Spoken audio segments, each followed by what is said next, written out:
Welcome to Under the Radar Mountain West Women's Volleyball Edition presented by Gatorade. Gatorade hydrates better than water.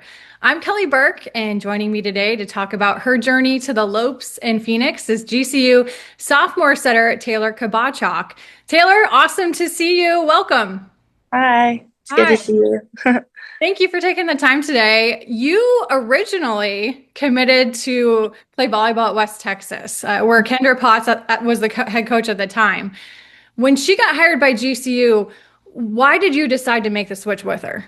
I was originally recruited by the Tim and Jeff, who were the coaches prior at GCU, Hmm. and I had come on a visit, and I had loved the campus. I loved the people. The community was just great. I mean, like people always say like that's what we pride ourselves on, but it actually like is insanely true. Um, just like you can feel like the faith and everybody just being knit together here, and I definitely got that when I came on a visit. Um, and then so that just didn't end up working out because I was like, I want to play for Kendra. So Mhm. I committed to West Texas A&M, was going to go there um, for my college experience. And then my senior year, she decided she's coming to GCU. And I was like upset at the moment, but she had given me a call when I was in the portal, I guess you could say, for when a head coach leaves. Um, and she brought me with her, and I was so ecstatic and just like grateful to God because there is no other way that I could have been here, like having the coach that I wanted at the place that I wanted, being able to just fully develop myself at a school that I loved and with a person that I loved was just crazy, and it was amazing to get that phone call. It was meant to be, clearly. Yes, I it was crazy. Like I still am like in awe of how I got here.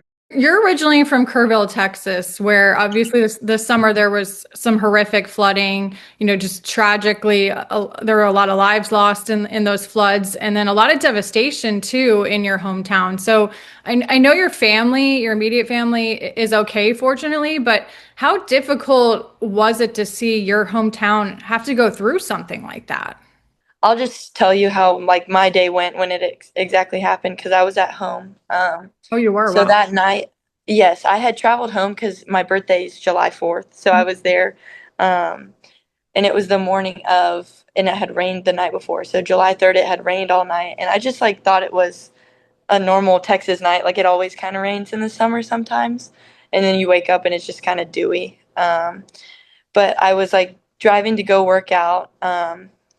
And we went over the bridge to basically into town.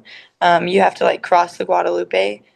Um, and so we're crossing it, and I'm like, wow, this looks kind of high. And like, I like get a flash flood warning on my phone, but I'm like, oh, like it's okay. Like we always get those. Yeah. And but then I didn't realize I was like, okay, this is like extremely high. Water was up to the bridge. I was going to get like my free Starbucks drink for my birthday, and my dad gives me a call and he's like, "Hey, you need to come back. Like they're not going to let you back through because the water's getting so high." And I was like, "Oh my gosh, like I didn't even realize it was like that much of a problem." So I got back home and we're like getting ready for my birthday party, and we just go down the street to my neighbor's house, and we don't really have any service. So some people did, some people didn't. I didn't have any Wi-Fi at my house, but our neighbors had like seen the news, and so they were telling me all about like these kids at Camp Mystic, and I was just like, whoa, like what's going on? Like I had no idea that any of this had happened, let alone it, like there was so much destruction. My dad gets a call, and he's like, because he's one of the bus drivers at the time, he worked for Kerrville ISD, and um, they were like, hey, can you like get a bus and start driving kids and bringing them back and forth in between? And so I was like outside. I come back inside, and my mom, I was like, hey, like where's dad? Like he's not here. And my mom told me that he like had to go do that, and I was like, oh, okay. And I still kind of was like didn't really know the severity of it. But my dad went out there. He was the last, but like he would go and get the kids or whoever was left out there. He had the last bus. So all the directors and everybody that was like out there helping. They had to get everybody back. So he like told me he just remembers seeing all the people with like just distraught, and like they were covered, like they were basically all wet because they had been looking for all of those kids. Um, and so they just got on the bus, and my dad drove them to the high school, which is right there, Ingram. And so they would drive them there, and they would just like mark them off basically and check them in and make sure everything's okay. So he had the last bus there. I just remember him coming home, and he didn't say much, but he would just like keep us updated about like who they would be finding and all the things. But it's just crazy to think that it looks completely different. I pray for all the people that like are still rebuilding and just getting their lives back together. Yeah, that's so sad. I mean, it was just giving me chills, like hearing you talk about it. I can't imagine your dad seeing it firsthand too. Just being so close to something like that. How did that event really put the game of volleyball in perspective for you? I keep telling myself like there is life outside of this, and I especially got that when I was like going home and seeing my family. I love this game, and I'm so fortunate that I get to like play it, but my identity and the things that I am like building my life on aren't on it. Um, like especially just going back to my faith.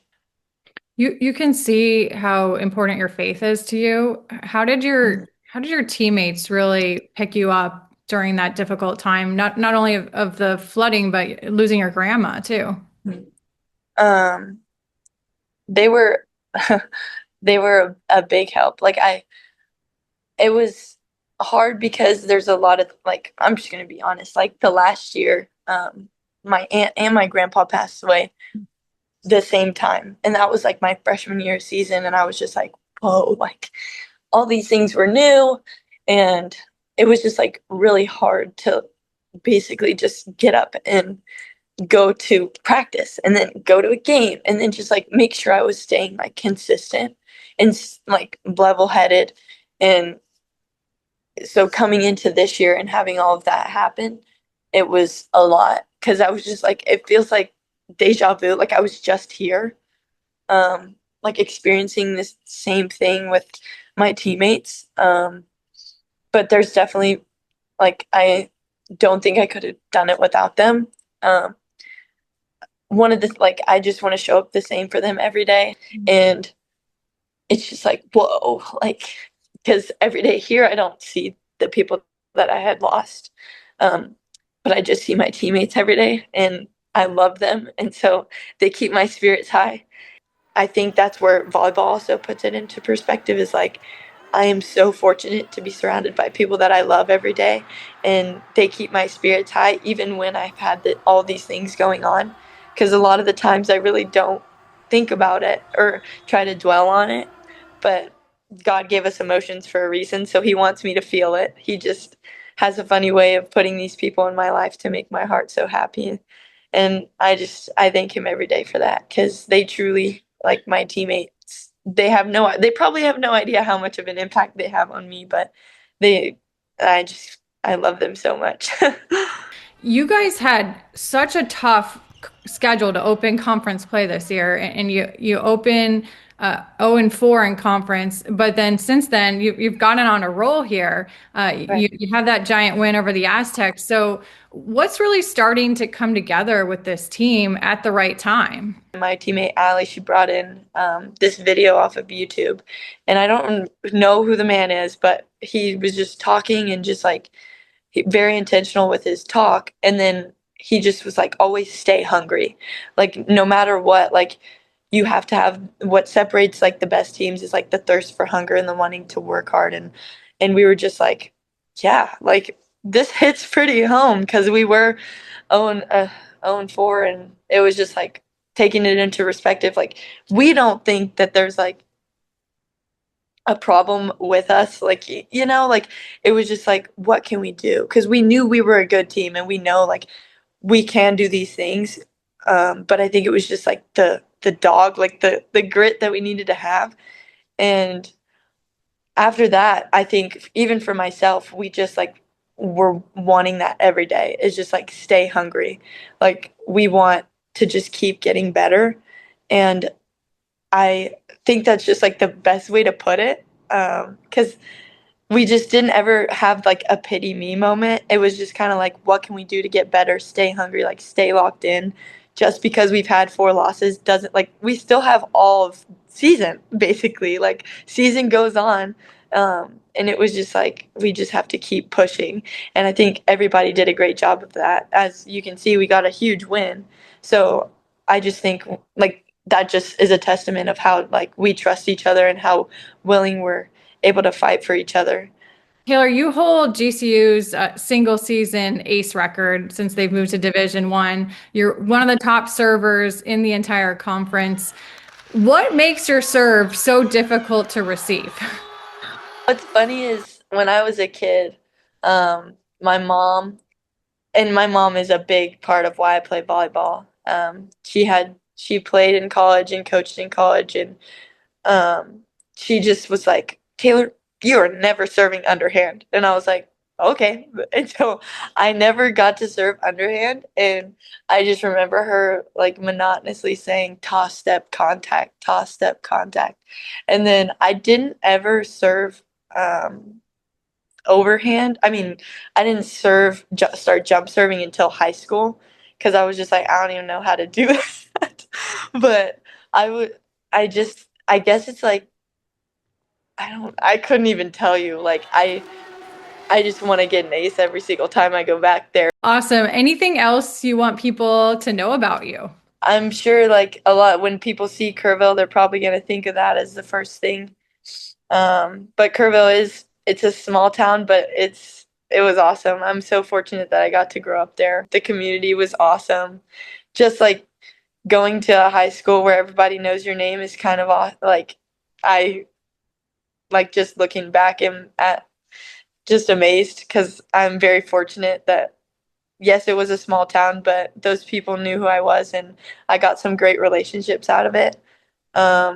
Yeah, I just I loved it there and I love it here at GCU. It's kind of the same thing. I think that's why I wanted like a homey feel when I got here was because I got it in high school. But I just recently got baptized. So that was a big thing.